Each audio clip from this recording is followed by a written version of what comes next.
Hey, welcome back. You're tuned in to Investor Voice, and I'm Michael. I've spent over 20 years sitting across from all kinds of people, helping them make sense of their money. Along the way, I've watched folks double their net worth in a year, and others lose it all almost overnight. I've helped CEOs figure out how to hand off their companies, and I've guided young couples through buying their first homes. Through everything, the same question keeps popping up, especially from people in their 20s and 30s who are staring down the classic 9 to 5 and start wondering, is there some other way? The question usually sounds like this: Michael, I want financial freedom, but I also want time freedom. I want to do work that fires me up, something that actually matters. How do I get there? Honestly, after all this time, my answer still hasn't changed. If you truly want freedom, money, time, creativity, the most reliable way is to start your own business. But here's where most people freeze: the follow-up. How do I even come up with a business idea? I don't have some crazy $1 million idea. Where do I begin? I've heard this exact concern hundreds of times from smart, driven people who just get stuck because they think a business idea is supposed to strike like lightning, some magical epiphany in the shower, or inventing the next iPhone. That myth keeps people in jobs they can't stand, sometimes forever. So today on Investor Voice, I want to show you a different angle. I'll break down the exact framework I use myself and have taught to tons of others, helping them come up with business ideas that aren't just profitable, but actually feel meaningful. We're diving into a step-by-step process, a mental toolkit that makes this whole thing way less intimidating. We'll talk about your skills and your passions, the problems people have, how products and niches actually differ. When we're done, you'll walk away with more than just one idea. You'll have a list. And better yet, you'll know how to create new ideas whenever you want. If you've felt that itch to become your own boss, but haven't been able to take the first step, stick around. This video's for you. Let's get into it. First, I've got to lay out something fundamental that took me years to really get. Money is basically an exchange of value. Unless you're printing it yourself or breaking the law, you can't just conjure money out of thin air. You have to earn it, which means someone has to willingly hand it over to you. Obvious, right? But honestly, the implications matter. The real starting point for a business isn't an idea for an app, a service, or some cool widget. It's a person, a real human on the other side of the transaction. So you start with a person. Next you ask, why would this person give you their hard-earned cash? The answer is always the same. They have a problem, and they trust you can fix it. So now you've got a person and a problem. But you can't just wave a wand. You need something to plug that gap, and that's where your product or service comes in. Person, problem, product. That's the holy trinity of business ideas. Every successful business, from tiny solo shops to global giants, is built on this. They serve someone specific, solve a real problem, and offer something concrete to do it. Here's where most beginners get tripped up. They jump straight to the product.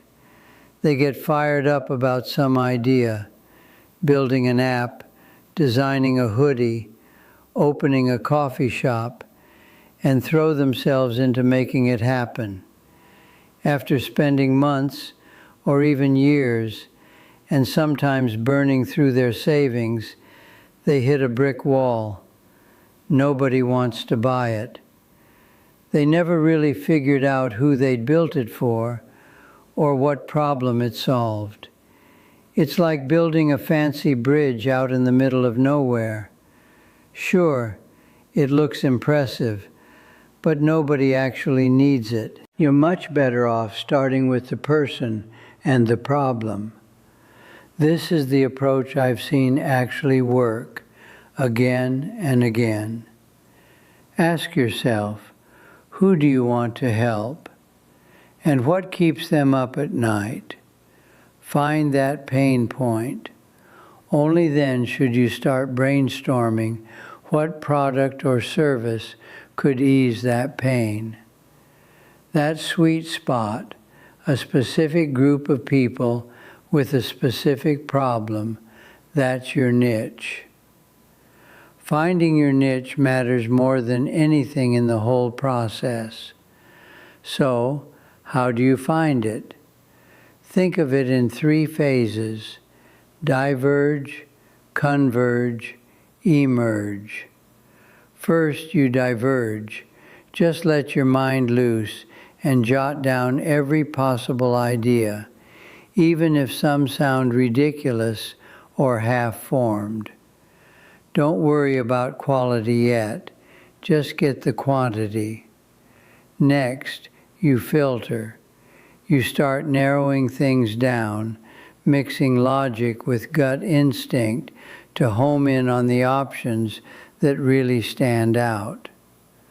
Finally, through real-world testing and tweaking, the right idea, your real niche, comes into focus. Don't expect some flash of inspiration to drop out of nowhere. It's more about following the process than relying on genius. Let's dive into the diverge phase. How do you generate a mountain of ideas? Start with yourself. List your craft skills, anything you excel at from work, school, or hobbies. What do people ask you for help with? What does your job pay you to do? Write everything. Don't filter. Just list. Maybe you're a strong manager, motivating people, settling disagreements, good at operations, handy with automation or creative skills like video editing, public speaking, or copywriting. Once you've listed your skills, reflect on how this exercise works in practice. When I started entrepreneurship, I did this. I scribbled all my skills.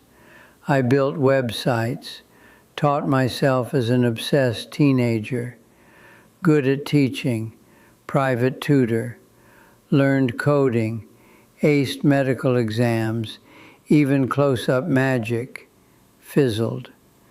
The list was messy, but that's fine. It just needs to exist. Treat it as your starting line. After skills, move on to passions. What lights you up? What could you ramble about all night? What do you do in your downtime?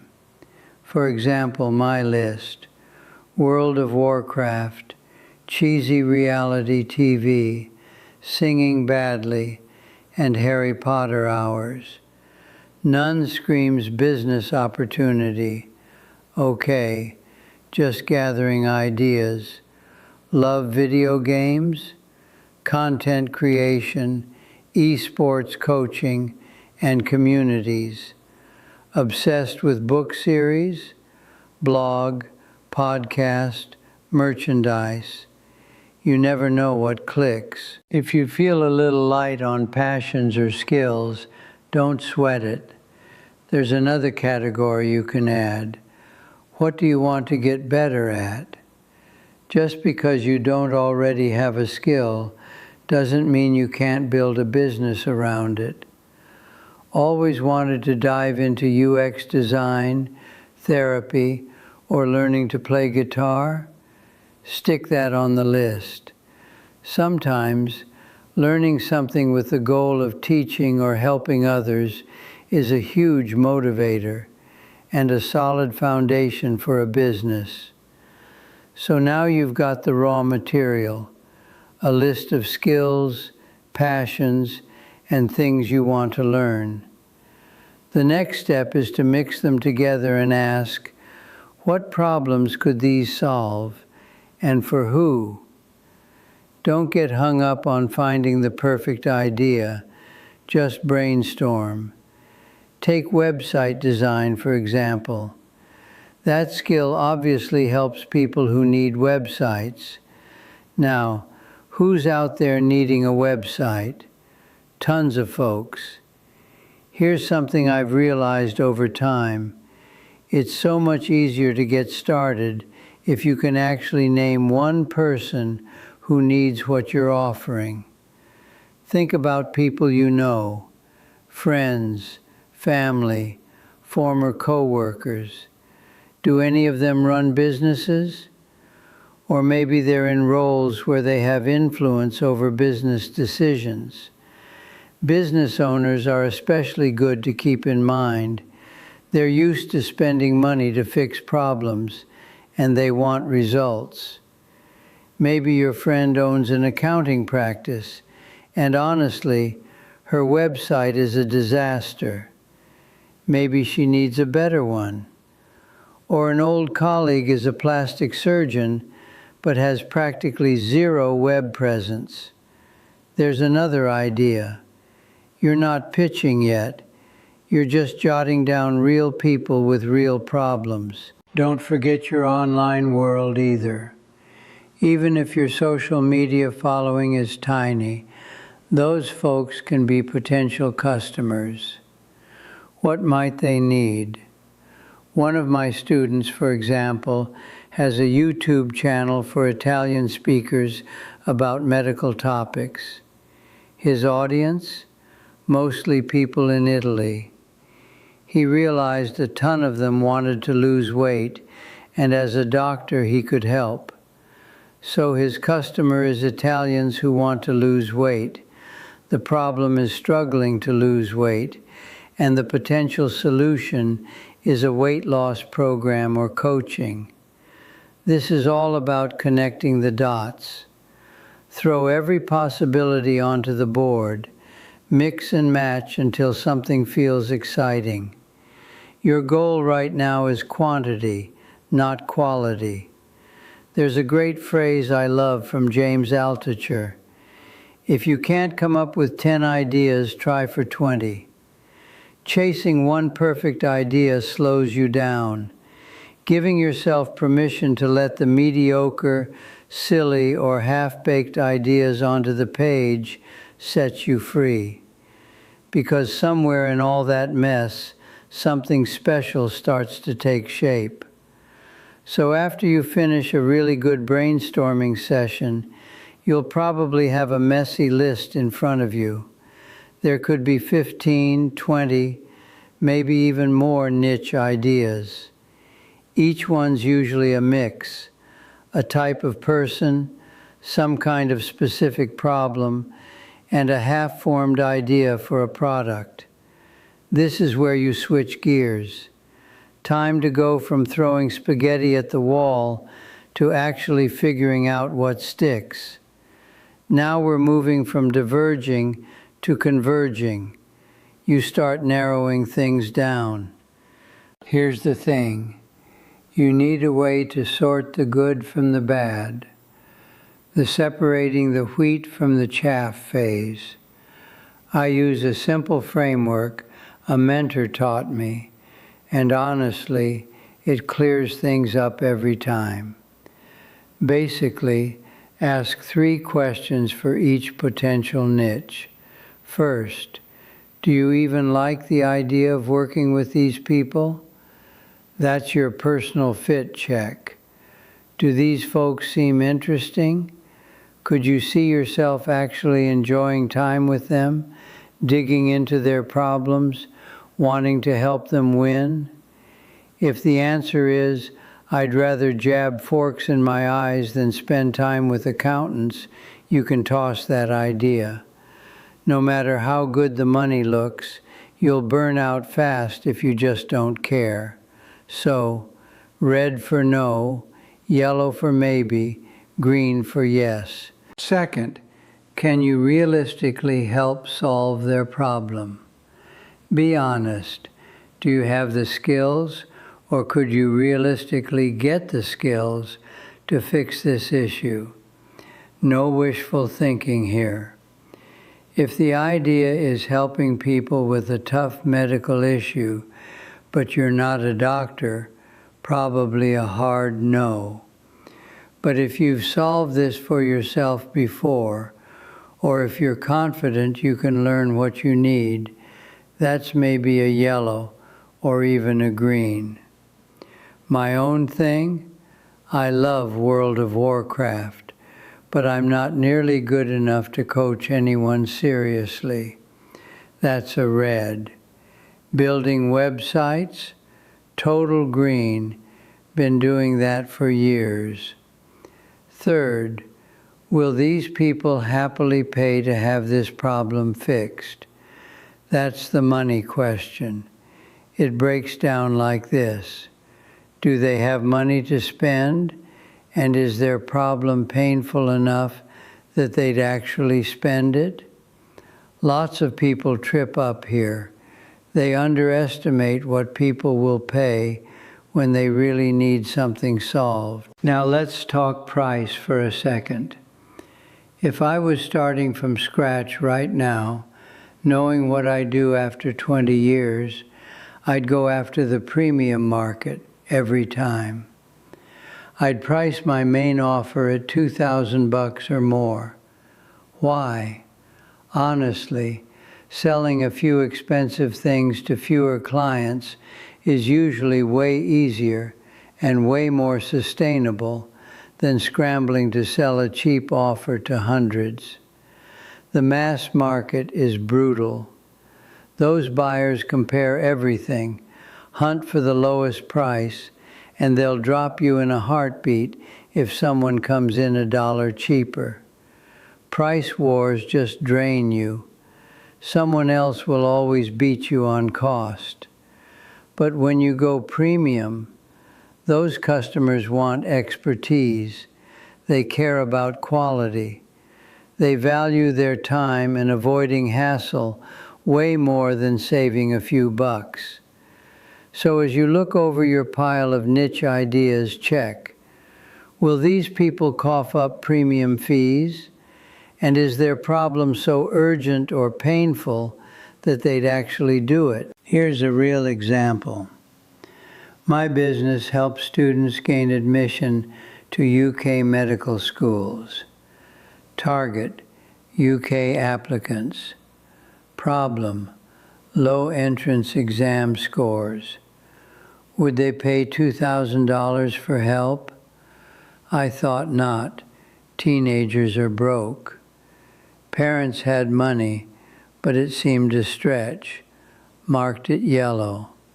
However, everything shifted when I learned about international students, wealthy kids from mainland China. Their parents were already paying $50,000 yearly for private schools or university, so dropping 5, 10, or even 15 grand to get their kid into a top UK medical school was an easy call. It barely dented their account. While the problem and service were similar, the customer profile was completely different. These families had both money and urgent need. That realization changed everything. To my surprise, people in that market charged 50 times what I did. This taught me not to let assumptions about money close my mind. Instead, I needed to dig in and study the competition. If others charged high prices, that's good news. There's a market, and people are paying. Next, applying these lessons, you should take your 15 or 20 niche ideas and score each on 3 questions. Do I like these people? Can I really help them?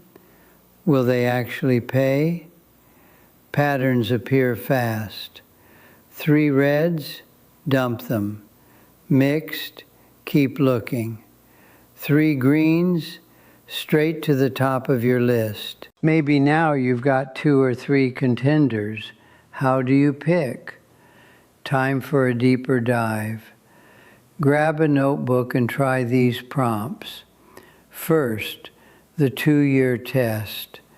Picture yourself 2 or 3 years down the line, totally immersed in this field. Can you see yourself happy, spending your days talking with these folks and working on these problems? Which idea feels right? Second, the no-fail scenario. Imagine success is guaranteed, no chance of failure. Which niche would you chase if fear didn't exist? This helps you figure out what you truly want. Third is about identity. Which choice matches who you are, what you care about, and how you want to present yourself to friends and family? Which one actually feels like you? Don't underestimate this. Sometimes the most profitable option doesn't fit, and that's okay. You want something you'll feel proud of. Fourth, face your fear. Which idea makes you a little anxious, but at the same time kind of excited? Usually that's a sign you're onto something meaningful, a space that pushes you to grow. Once you've worked through these, pick your top gold, silver, and bronze ideas. For each, write a few lines. Who is the person you're helping? What's their problem? Why does this idea light you up? Why do you believe they'll actually pay? Any doubts? Now you have your short list. That's your converge phase done. You've gone from a chaotic mess of ideas to a handful that actually stand a chance. Next up, the emerge phase. You don't go building the full product or quitting your job just yet. Instead, test your top 1 or 2 ideas out in the world. Start small. Run quick, low-cost experiments. Talk to real people. Ask about their struggles. Check if they'll open their wallets for a solution. Maybe make a super simple version, a minimum viable product, and see who bites. The goal? Learn as much as you can, as fast as you can. Figure out if this niche really has legs. Through trial, feedback, and maybe a few surprises, the right business idea will show itself. Sometimes you land right where you started, sometimes you pivot. Either way, you won't get there by staying stuck in your head.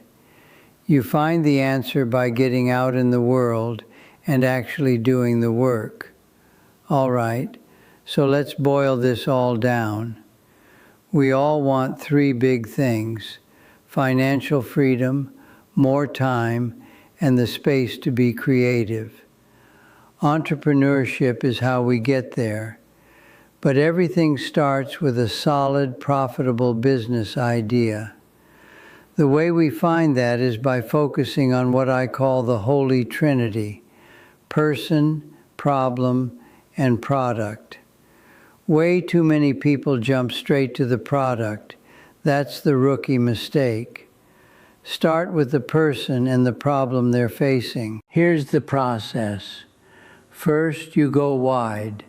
This means you brainstorm everything, your skills, your passions, things you want to learn, and you mash them together to come up with all kinds of person-problem ideas.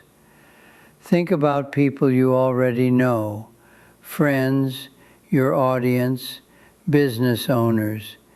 You want to get as many ideas out of your head as possible. Next, you narrow it down. Look at your giant list and ask yourself 3 things about each option. Do I like these people? Can I actually help them? Will they pay for it? Rate them.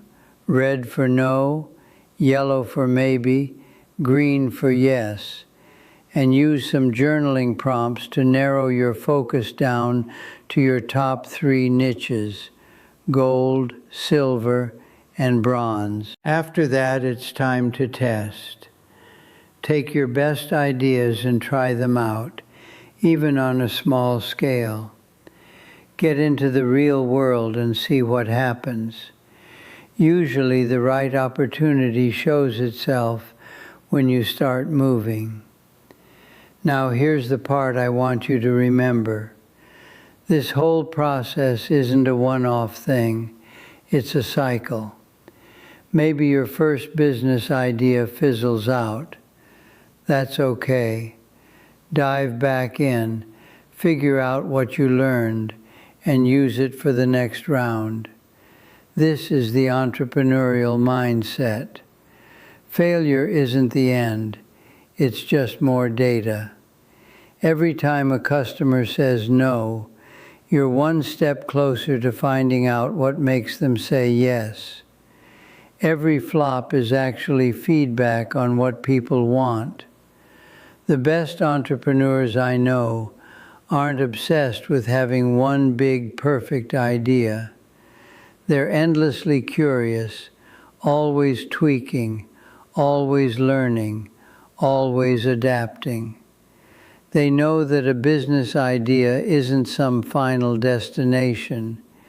It's this messy thing that grows and shifts and changes as you do the work. The scripts you've been providing average 200 to 350 characters.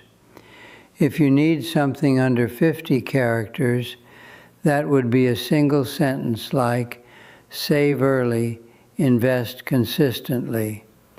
Could you clarify your target length? If this helped you, and you feel like you're ready to actually do something, make sure you subscribe to Investor Voice. Smash that button. Be part of this crew taking control of their future. Hit like too. It tells the algorithm this content matters and helps more people find us. Share this with someone you know who's been stuck at the idea stage. Nudge them. Be the push they need. And I want to hear from you. Drop a comment below and tell me your gold niche idea. Who do you want to serve? What problem fires you up? I read every comment, and your feedback shapes this channel. For now, I'm Michael, reminding you, the best time to start was 20 years ago. The next best time is right now. See you in the next video.